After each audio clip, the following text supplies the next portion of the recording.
Everybody, this is Heather with the Eastern Panhandle Conservation District, and I'm joined by my 2-year-old daughter Carly, who may or may not remain in the video.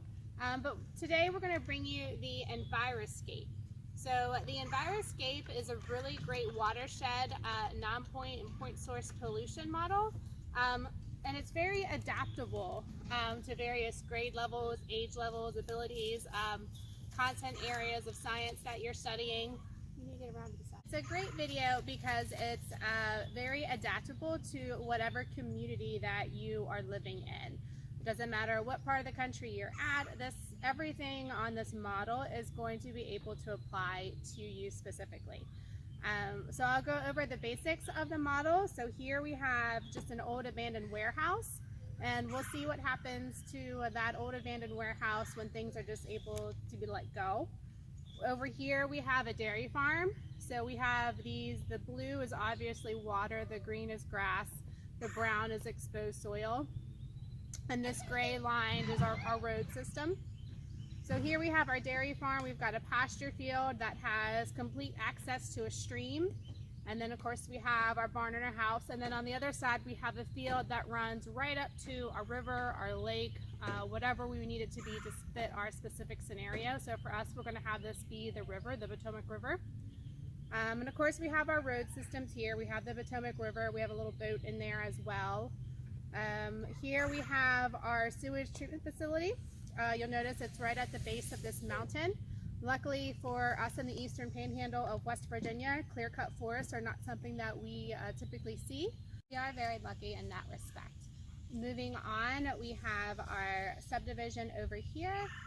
We've got a residential subdivision with some paved driveways and of course connecting to our road system.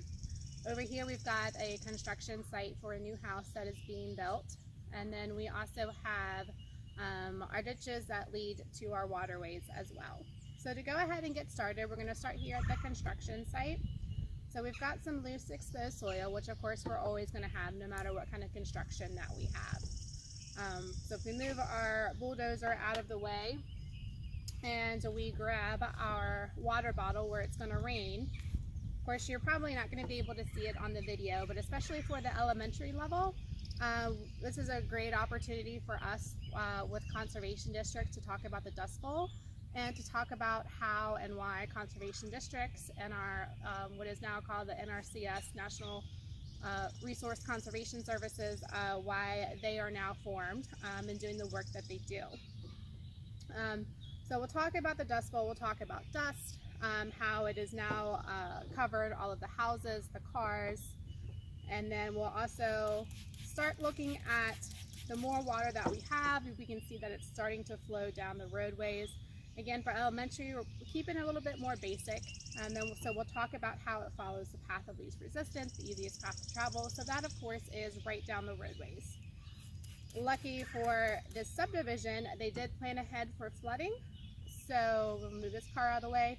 There is this manhole cover here, and then so all of the runoff, that rainwater, is directed to that manhole cover.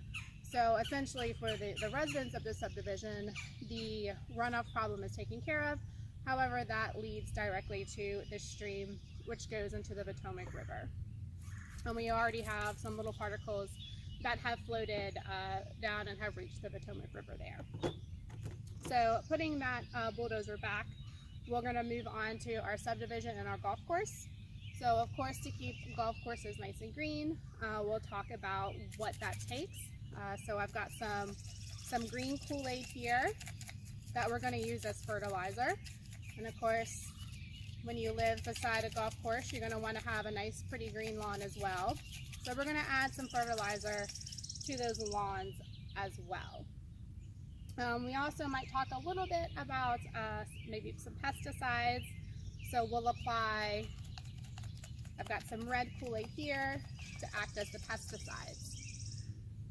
Another thing that we will also discuss is our pets, especially for the upper elementary. They might have the chore, the responsibility of picking up after their dogs in their yard, and they're not really sure why, other than just the fact that it's nasty to step in.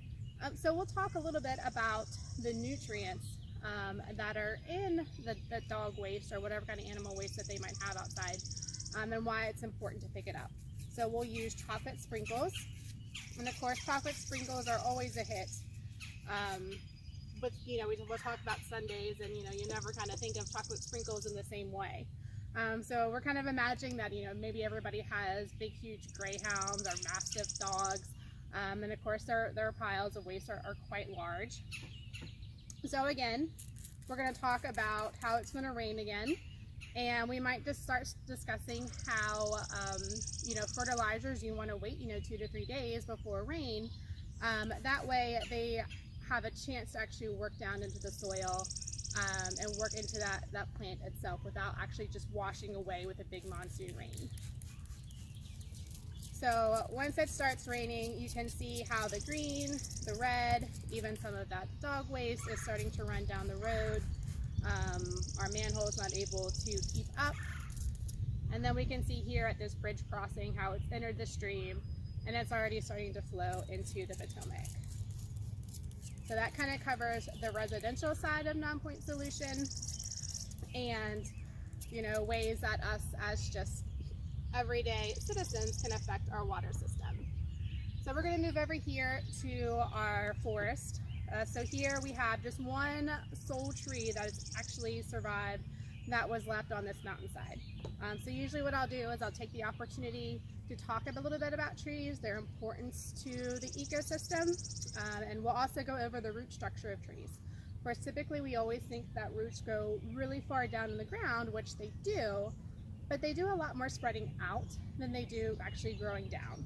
So on this model where this lone tree was, there's actually a patch of grass, and we talk about how the roots were actually able to stabilize the soil to allow the grass to grow.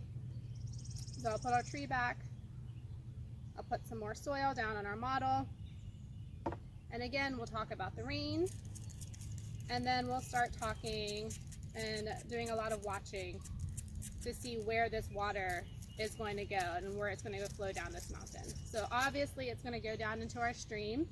So now we have an extremely muddy stream side. It's going to go down onto our golf course. So we'll talk about how people playing golf aren't going to be very happy.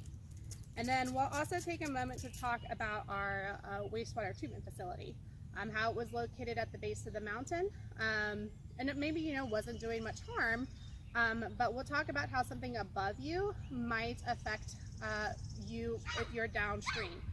So we'll talk upstream, downstream at this time as well. So right now our raw sewage tanks have overflowed because of the amount of storm water or runoff or rainwater that's coming down from this mountain. So moving on to our abandoned factory. So we'll take this time, I usually will say is abandoned chemical factory. They made household cleaning chemicals. They went bankrupt, so they just kind of up and left. We'll also take this time to talk about wintertime, how liquid in the water, the liquid water might freeze in different pipes. And then when they start to thaw out, they'll bust. And then we'll have contamination runoff.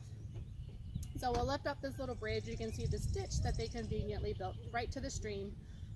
We'll talk, say it's probably a colorless liquid, so nobody was actually able to tell. But for demonstration purposes, we have a nice bright red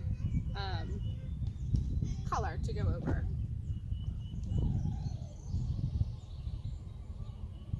Alright, so we're at our red color, and you can see it kind of going down the stream and immediately into our Potomac River. And again, we'll also take this opportunity to talk about upstream and downstream. And obviously for this dairy farm right here where those cows have access to that water, it's not going to be a good situation for them. So moving on to the dairy farm, again, we're going to have a little conversation about why the cows are starting to get sick and nobody knows why. Typically the last thing that we think about, we always think we have good healthy water, and in this situation these cows are getting sick because of the actual water that they're drinking. Another thing that we obviously don't like with these cows being in the water is not only using contaminated water, but they're doing some damage to the stream itself. So as they are walking up and down these stream banks, although right now we have this nice green grass growing, over time it's going to start looking more and more like this over here, And eventually this stream bank is actually going to move further and further into the pasture, and they're actually going to lose acreage because of that. Another thing with cows is they're not, while very smart, they're not going to be very trainable to go wherever you would like them to actually go. So Messi isn't going to come and get up out of the stream to go to use the restroom. So we've got lots of waste, manure waste, not only in the stream, but also there in the pasture as well. So of course, when it rains, and of course we're going to also imagine that this stream is moving, we're going to have all of those nutrients running off into the pasture field. We're going to have that exposed soil coming off, and we're also going to have all of that manure waste going off as well. Taking it over to our pasture field. So of course we have all of this exposed soil. This is what we call a conventional till system, so the farmer has dissed up this land to be able to plant his crops. Of course it has its own advantages and disadvantages, and we'll talk about that in the upper grade levels. But we'll go ahead and take the time to talk about fertilizer. So of course he's planted his seed. We're in the springtime now, so farmers are just starting to maybe get in the ground to plant some corn seed. As you can see, working from home has great advantages, such as sibling rivalries. We've got some of our pesticides that we're going to put down, so that way those worms and little grubs in the soil aren't going to actually eat our seed before it even comes up. And then we'll also talk about herbicides. So I'll put some of that down as well, because of course we don't want weeds coming up and destroying our crop. So once we mix all of these things together, and although they might not be bad for the crop, if we were to get a big rainstorm right after it was planted, before anything actually had a chance to grow, you can see that everything is washing off of our crop fields and going into our Potomac River, and we're actually not even going to have a crop left to grow. Another thing that I like to talk about, especially with the little ones, is littering. When we're all driving down the road and we throw our trash out the window, we went to a fast food restaurant and we have that bag that they put all your food in, or a piece of gum, a little piece of paper. It might not seem like a big deal, but imagine if everybody did it, and then we look along the roadsides and we can kind of see all of the trash that everybody who thought it wasn't a big deal has thrown out their window. So we'll use colored sprinkles to imagine these are all the different little pieces of trash that everybody has thrown out. And again, we'll talk about what happens if a bird were to eat a piece of gum, or we have all these cigarette butts and the kind of nasty stuff that they can leak out.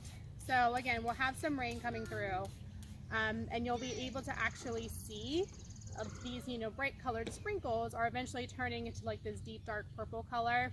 And so we take those as, like from the cigarette butts, all the chemicals leaking out of those. And then we'll also take time to discuss here at this Y that we have right here, this intersection, how trash can actually build up and create a dam, and then we could have a problem with flooding. Moving on, if we have time, usually when we're in the school systems, we only have about a 20 to 30 minute window, so there's a lot to cover in a very short amount of time. But we also will talk about, in the winter time, we get a lot of snow, a lot of ice here. So we might even start talking about our roadways. So we'll have some fun talking about snow, and going to school, not going to school, talking about snow de-icer, and the different things that are used. So that's represented by the white there. And then we'll also take time to talk about our cars, the things that they can leak out. We'll also talk about the boats as well. So we'll talk about the different things, since the oils, the antifreezes and whatnot. We'll spray this on. And of course we'll talk about the reactions there that they're actually able to see. So again, it's just little things that we might not even think about that we're doing that's contributing to pollution. So this is kind of the elementary level introduction to the EnviroScape that we do here in the Eastern Panhandle Conservation District.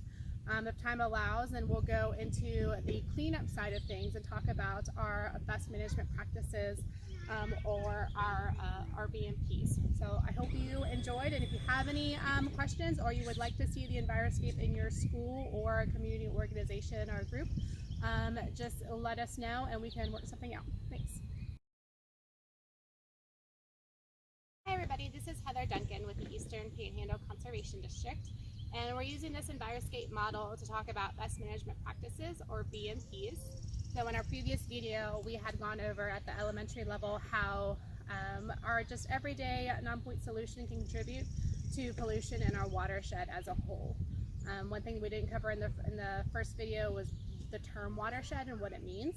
So it's simply an area of land where water drains. So right here in the Eastern Panhandle Conservation District, we're part of the Potomac River watershed for the most part, a little bit of the Shenandoah as well. And then we all go down to the Chesapeake Bay watershed. So to get started, we're going to talk just very basic elementary level on ways that we can kind of clean up the mess that we made. So one of the things I'll do is I'll take this cup of water and say, you know, this is our clear cup of water that we just got out of our tap. Would you drink it? Yeah, I would totally drink this water. After we've kind of made our mess for the elementary level, I like to have it all kind of contained. And then I'll stick another cup under kind of our spout here in our Potomac River. And then we'll let all the water drain out and we'll see the difference. So we'll do a compare and contrast on the water and the water quality. Talk about what happened and why we went from this nice clear water to this kind of murky, chunky red water. So starting over here with our construction site, of course we know that with construction you're going to have mud. There's just no way around it. But one of the things that we do go over is adding a silt fence. So that's simply that little black, about 18-inch high fabric fencing that you'll see around construction sites. And what that does is it is able to actually hold in a lot of that runoff, that silt, those fine pieces of soil that might potentially run off from a construction site. So we put our silt fence there, and then you can see our sponge acting as that fence was able to absorb the majority of that runoff. When we talk about our yards, we'll talk about picking up after our pets. And how, you know, we'll go start discussing how for some that might be a chore for some of these students, is they actually have to go and pick up after the pets. So we'll just take a paper towel and try to, you know, clean up any of those chocolate sprinkles that we're able to find left over. Another thing that we'll talk about is that fertilizer and those chemical applications to our yard and also to the golf course. We'll talk about the weather and how it might not be a good idea to apply it right before a big rainstorm. We may also talk a little bit about gardens. Very simply, we'll go over what a rain garden is. And a rain garden is just simply a garden that's had some soil amendments done and some plants added that are able to really capture large amounts of rain and kind of like that wet weather. So maybe down here at the bottom of the subdivision, we'll put in a rain garden here. Moving on to our clear-cut forest here, of course, obviously, the answer is to add trees. So we'll kind of repopulate our tree. We'll talk about when you cut down a tree, plant another tree.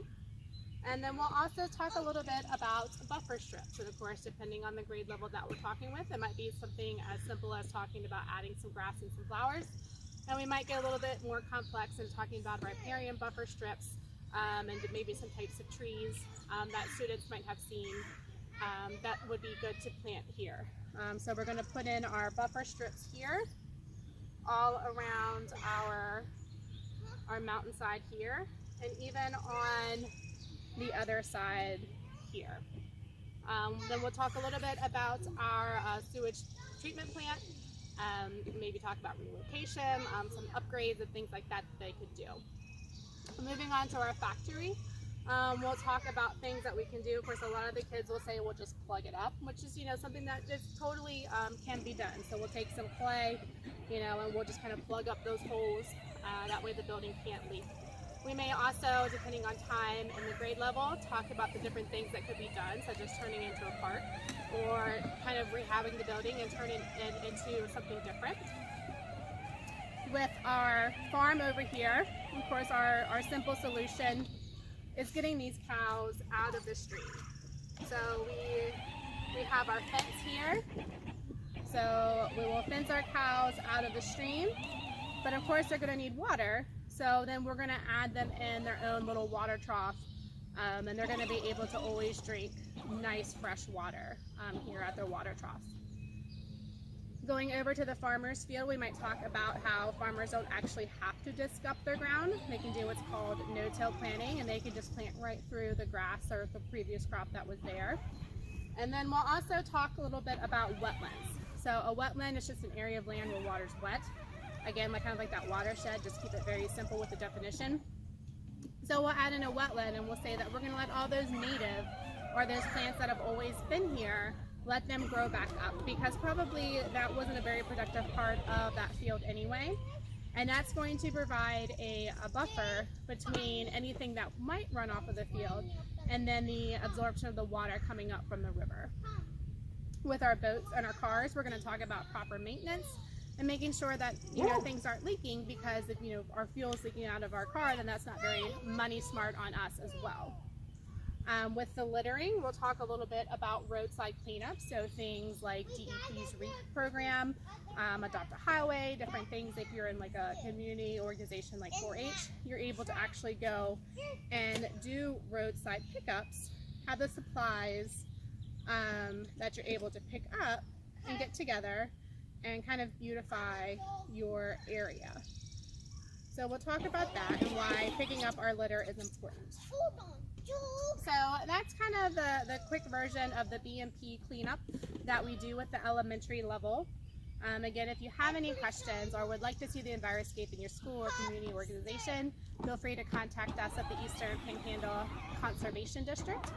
I hope you're able to enjoy this video and the side video going in the back. So again, take care. Thanks.